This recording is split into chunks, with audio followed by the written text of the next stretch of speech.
Sampurasun. Haturan pamiarsa wilujeng tepang dangu deui dina acara dongeng Sunda. Carios anu kapihatur nyaeta Ngalajur Nafsu karya Bapak Entang Sumarna. Simkuring Asep Hadian ngahaturkeun wilujeng ngadangukeun.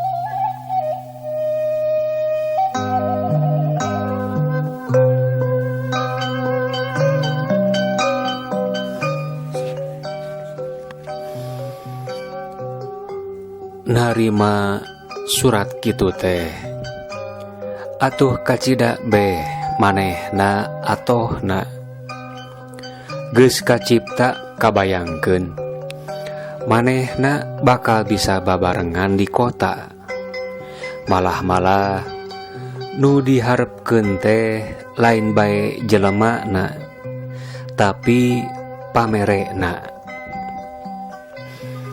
lah kari kumaha engke nu penting mah aing bisa nyumponan belanan karena keperluan pikeun lebaran geus lebaran onaman mah mikir deui aing teh piraku kudu ngaheroan teuing ka anu boga pamajikan mah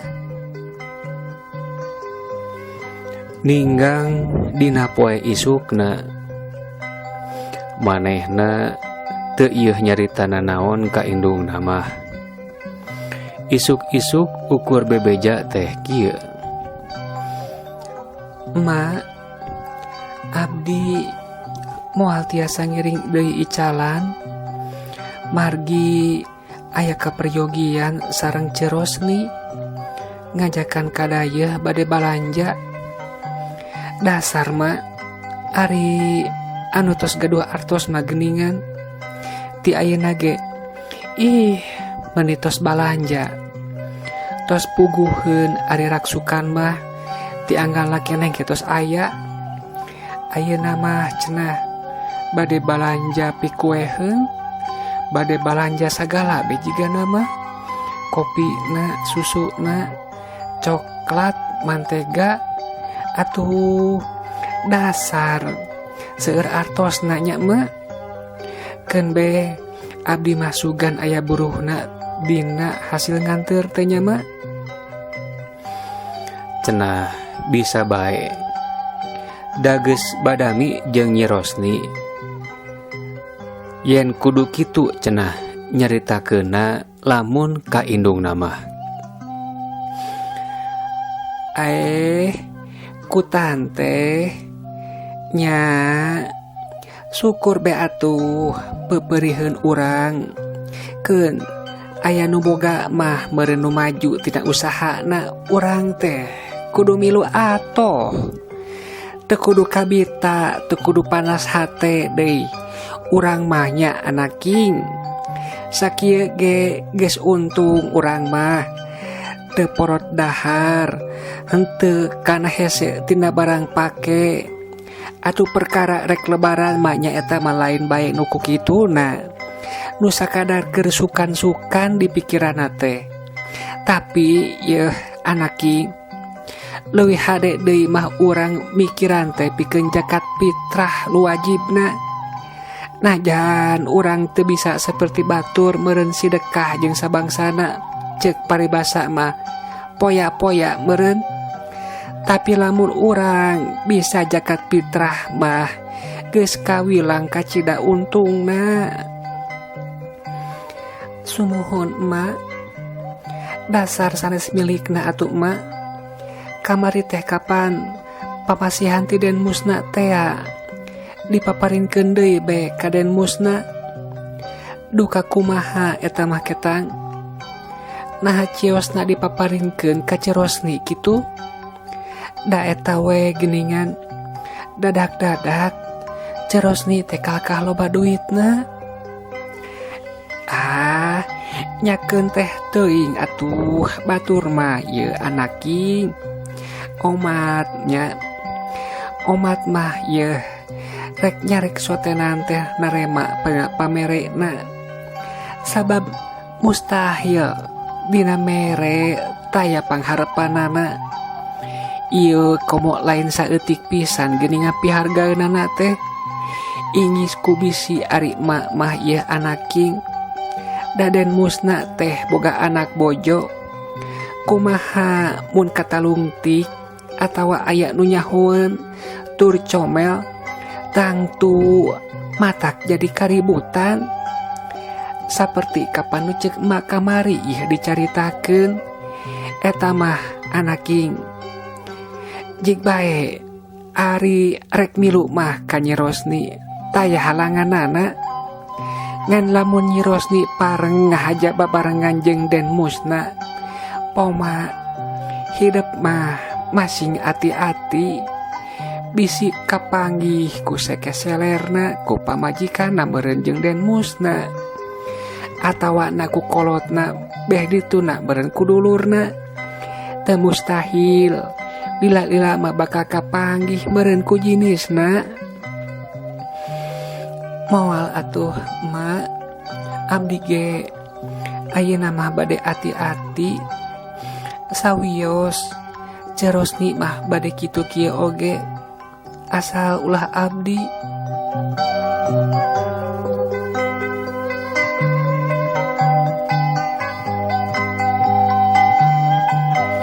Cenah bisa bae dina caritaanana mah. Padahal hatena mah geus gilignaker hayang nyumponan pamenta atawa pangajak Den Musna. Sabab moal aya deui meureun nu kasebutna kacipratan kado cenah jiga zaman ayeuna. Indungna mah kincit bae indit. Biasa nyuhun nyiru bari jeung ngakeup boboko nu dieusian ku dadagangan. Dagang suhun. Ari balanjana teh ti pasar pasusubuh. Tuluy diiderkeun ka lembur-lembur. Sabab lembur-lembur nu jauh ka pasar mah kacida ngarep-ngarepna aya tukang dagang suhun teh. Da lumayan. Keur sapopoe mah aya kaperluan teh boh uyahna tarasi, asin, oncom, tempe jeung sanis kantena ge aya. Dadagangan teh malah-malah sasamaraan ge diayakeun. Teu tinggalin sok mawa oge kaperluan anu lian pikeun rumah tangga. Sok minang aya anu merlukeun sapertina benang kaput atuh jarumna rupa-rupa ti jarum anu leutik nepi kanu galede. Kancing-kancingna panitih jeung sajabana. Manehna mah kacida pisan imeutna.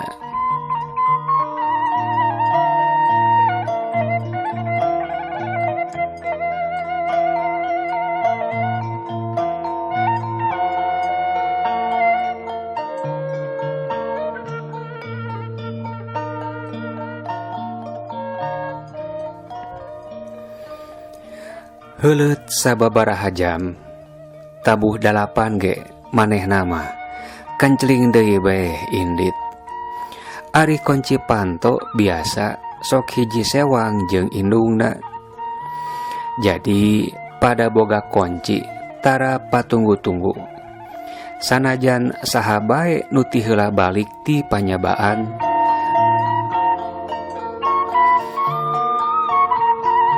Anu dijugjug teh lain ka imah Nyi Rosni, tapi ka simpangan. Nyaeta simpangan jalan anu rek kadayeuhkeun. Di simpangan teh aya gardu pangrondaan nosok dipake pikeun maregat mobil sewaan. Harita den musna geus ngalalengok beh nungguan didinya. Atuh da didinya teh rada oge jauh ka lembur, tangtu ngarasa jongjon sok komo lamun ka lembur den musna mah. Jeung deui lamun aya nu ngaliwat ge direken geus biasa da di gardu eta mah pikeun pamegatan mobil. Moal aya deui anu curiga antara lalaki jeung awewe lamun bareng megat mobil teh. Teu beda we di tempat-tempat pamegatan kendaraan nu liana.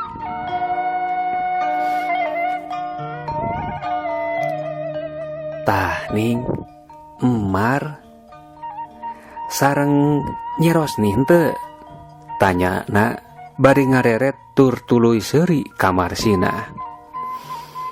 Abdi bekang naha make jeung kedah sareng ceros nih gitu Kang. Hanasku abdi henteu disamper. Ih, takedah. Ieu mah bilih be Rosni ngiring. Ari henteu mah sawios. Niatna ge kapan urang duaan. Kumaha katampi kamari surati engkang.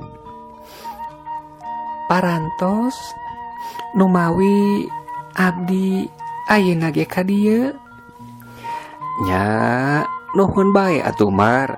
Ari tos katampi mah kalayan merhatoskeun pisan ka engkang. Kitu na teh bari ulak ilik deui ka Nyi Marsina. Pokna teh deui. Nah atuh sanes dianggo perhiasan kintunan engkang teh Mar. Ih Kang, dibantun ieu ge dina kantong teu dianggo ti ditu. Maksad teh di dieu be nganggona. Maklum di ditu mah kapan parantos pada uninga abdi teh jalmi teu gaduh bilih karageteun engke anu sanes. Alah, sok kitu Mar mah. Sok ngahinakeun anjeun. Sawios aya nu nyarios kitu ge ieu. Tong ieu dianggo emutan Mar. Nu sanes mah biasa kapan sok kitu na teh. Teu paya ninggal nu kakara aya kamajengan teh. Majah teh mah cenah heran. Teu ngarti cenah ti mana boga duit sakitu gedena. Kapan sok kitu nya.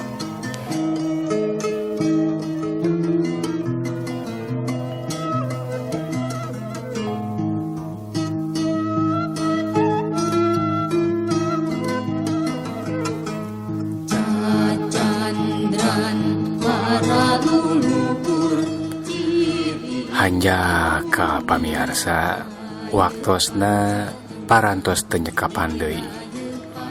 Cag dugi ka dieu heula ieu carios enjing urang teraskeun deui kalayan waktos sareng gelombang anu sami. Hatur nuhun permios.